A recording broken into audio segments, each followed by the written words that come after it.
since the other night against Cardiff. After that, it's been recovery and preparation for this game. Obviously, there's no getting away from it. It's a huge game. Why would you change anything? We've got to where we are now by doing the same thing, pairing the same way, just done exactly the same going into this one. You seem to have had a really impressive season with Fulham. What has it been like working with Scott Parker? He of course, wasn't too bad of a midfielder himself. What's the biggest thing that you think you've learned from him? Just every day, sort of speaking to him, having conversations, and like you said, learning exactly and listening to exactly what he says. His knowledge of the position that I play, and obviously, like you said, the career that he had, I've just leaned on him all season and listened to him going into games and training every day. And I mean, if I was to come here and not learn anything from a midfielder like him, then it would have been a bit of a disaster. So it's been great for me this season, working alongside him, working underneath him, and I've learned a lot. Yeah. Your particular role isn't, the most glamorous. It's quite nitty gritty. I mean, when you were growing up as a young boy playing in the Southampton Academy, did you dream of being this kind of player, or is it just kind of happened? Yeah, well, it wasn't a dream. But, it's just kind of happened. It's the kind of player that I've really grown into. I think I've said previously that as a young player, I used to reflect on games with my dad in the car journeys back, and he always used to say my best games were when I was working harder than anyone else on the pitch and never giving up and fighting for every ball. And then the rest of my performance, that's something that's always stuck in my head. And going into every game, I know that I've got to do the basics first and then let the quality come through after that.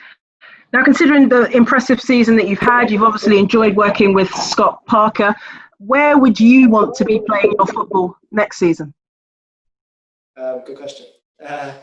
In the Premier League, ideally, with it's not a question I can give a straight answer to right now. My full focus is on getting Fulham to the Premier League, and if I can do that, then that'd be an amazing achievement for the club and for me also as a player.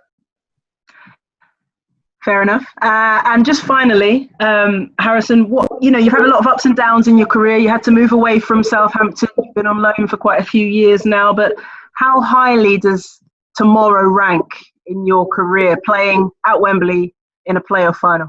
Yeah, it's right up there. It's going to be the most important game of my career, and I'm just looking forward to it. I've worked all my career to get to play at Wembley. I've never played there. I've had friends play there and speak to them, and now finally it's going to be my chance to experience that. And I'm really looking forward to it, and hopefully we come away with the win and ultimately a promotion to the Premier League.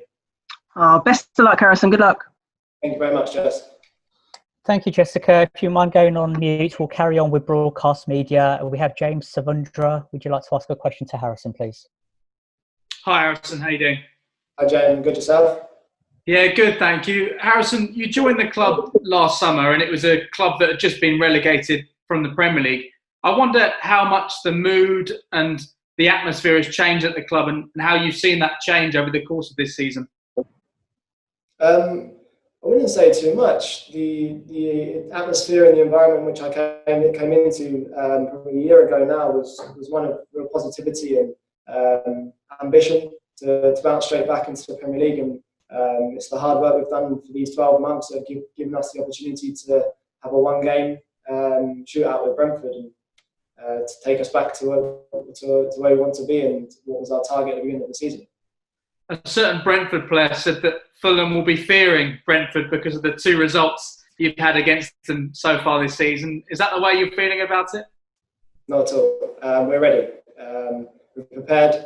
We're going into the game full of confidence. We've been on a great run of late. The game the other day against Cardiff was a hard-fought game. It was what we expected, and we got the job done in the end. So we're going into this game full of confidence, and we know we turn up on the day we can get the job done. Has confidence taken too much for not following that Cardiff performance, albeit the fact you qualified for the playoff final, but didn't probably get the result or the performance you really wanted? No, I think we can take confidence from the game. It was a different game to the first leg, and we had to stand up and fight. Yeah, we conceded early and we bounced straight back and got another goal back, and then to concede just after half time was a blow for us. But it was a war we found ourselves in, and to come out the game and through the semis into the final, we can take a lot of confidence from the performance and the grit that we showed. And a lot of this squad did play in the playoff final 2 years ago. I know it's going to be very different at Wembley tomorrow night, but do you think you can use that to your advantage? Do you think that helps at all that this squad have played at Wembley recently? Yeah, definitely. We've got lads that have experienced it, have been there with the pressure, and they've got the job done. So we can certainly use that to our advantage. We've shown that when the pressure's on us, we can stand up and perform and get the result that's required. And we're full of confidence that we can go into Tuesday and do that. How's Alexander Mitrovic looked in training over the last couple of days? Do you reckon he'll be all right to play? And what have you made of him from playing alongside him this season? Because he's had another brilliant season for Fulham. Yeah, he's great. It's great to have him back training with the lads now. He obviously picked up the injury in the last day, and he's targeted this game, I suppose, to be back fit, and he's been training the last couple of days, which is great. And what a player he's been for us this season, to see him work off the pitch and reap the rewards on the pitch is something that's inspirational to everyone at the club, because the amount of hours he puts in the gym and on the training ground, there's no surprise that he's won the Golden Boot this season. And just finally for me, have you had many conversations with Ralph Hasenhüttl over the last few weeks? I hear that he wants to have a look at you in pre-season training ahead of next season. No, I haven't had any contact. I guess he's letting me focus on the game, and that's fine. There'll be conversations after and during the break about the future and things like that, but I've had no contact, and I'm fine with that. That's him allowing me to focus on getting the job done here at Fulham. Thanks, Harrison. All the best. Cheers, James. Thank you, James. We're still going to continue with broadcast. So we have BBC London. Rob or Emma, please. Hello. Hopefully you can hear me, Harrison. Yeah, I've got you. I think the sort of postponement of the games helped you out, didn't it? Because you had that injury. Has it sort of helped the fact that there was the postponement has allowed you to kind of see out this season with Fulham? Yeah, I think probably one of the only players that it came at a good time for, because I was just sort of getting back to full fitness, and maybe the injury wasn't quite 100%. So certainly the postponement of the games allowed me to really nail down the weaknesses that were in my body and focus on strengthening them. And I've done everything in my power to come back and hit the ground running. And yeah, like you said, it was a good time for me to really focus on the areas that I needed to improve on and come back sharp and ready. You said that you haven't played at Wembley. This will be a dream for you, but what a shame that there won't be supporters there tomorrow night. Yeah, I think it's a real shame, especially it would have been a local derby as well. The atmosphere would have been incredible. But it's been the same since lockdown, since it restarted, and it's something that we've come to get used to, and it hasn't affected the performance on the pitch at all. It's something that we've got used to, and now it's time for us to go there on Tuesday and make sure our fans are the ones that at the end of it are celebrating. Have you done any particular sort of mental preparations for playing such a big game without the fans being there? Because, for instance, I spoke to Gareth Ainsworth before Wickham went to Wembley, and he said they had a mountaineer who went and talked about the loneliness of trying to reach Everest. I just wondered if you had anything similar to that as a team. We haven't. We know it's a big game, and we know the pressures of the game, and that's what we're used to as professional athletes and footballers, and we're going into this game with the same mentality as any game to go and win the game. Are you the underdogs, considering Brentford have beaten you home and away this season, and you haven't managed to score a goal against them in those matches? You can call us underdogs, you can call us favourites, you can call them favourites. It doesn't really matter. It's what's happened earlier on in the season. It's a one game now. It's who turns up on the day and performs the best. We're full of confidence that we can do that. I know that, having been at Fulham only a small amount of time, you will be aware of what it means to their fans. You also, I'm sure, be aware of what it would mean for them to beat Brentford as well because of that rivalry. Yeah, I'm fully aware. We know that we're carrying that on our shoulders, and we want to do it for our fans. We want to do it for the club. Since I came to the club, there's been rivalries, and every game you play for the fans, but we know these ones mean a little bit extra to them, and it does to us as players too. Lovely. Thank you very much. Thank you. Thanks, Emma. I think that's it on broadcast, unless Press Association are filming. Are there any more broadcast questions before we move to the written press? Okay, that looks fine. And so we are now going to move over to written press. We'll have another 5 or 10 minutes and we'll have to let Harrison go. So I'll see a hand raised from Matt Nash. Could you please ask your question for Harrison? Hi, Harrison. Hi, Matt. Just wondering what you've thought of Brentford kind of since the restart and the way they kind of attacked it, and obviously only just missed out on automatic promotion in the end. Were you impressed by them, and did you watch the second leg against Swansea? Yeah, I think they've had a great restart. I think there's no hiding from the fact that they were probably the form team for the first 6, 7, 8 games, and they were unfortunate not to get the automatic places. And if you look at the last 2 games, they'll be bitterly disappointed to miss out. And of course, watch the second leg. It's just how you expected Brentford to come out, and they got the job done. So fair play to them. And has it been a great sort of boost to you knowing that you've been able to do this and win the semi-final tie over 2 legs without Mitro, considering how important he's been to you this year, that other guys were able to step up as well? Yeah, we've spoken about it all the time. You can't rely on one player always, and of course he's been unbelievable for us this year. He's been our talisman. But it gives a chance for other people to step up they have. It's been unbelievable what players that have stepped in and the job they've done, and I'm so pleased for them, because you see it every day. They work hard and they encourage, and even when sometimes they might not be in the team, they're always there encouraging and wanting the best for the team. That shows. Thanks, Harrison. Good luck for tomorrow. Thank you. Thanks, Matt. You can go back on mute. I have a hand raised from Tony Banks. Tony, you have a question to Harrison, please. Hi, Harrison. How are you? Very well. Yourself? Yeah, good. Just to talk a bit more about Brentford, those 3 strikers that they've got have been phenomenal this season for them. I think they've scored nearly 60 goals between them. Clearly, that's going to be a test for you.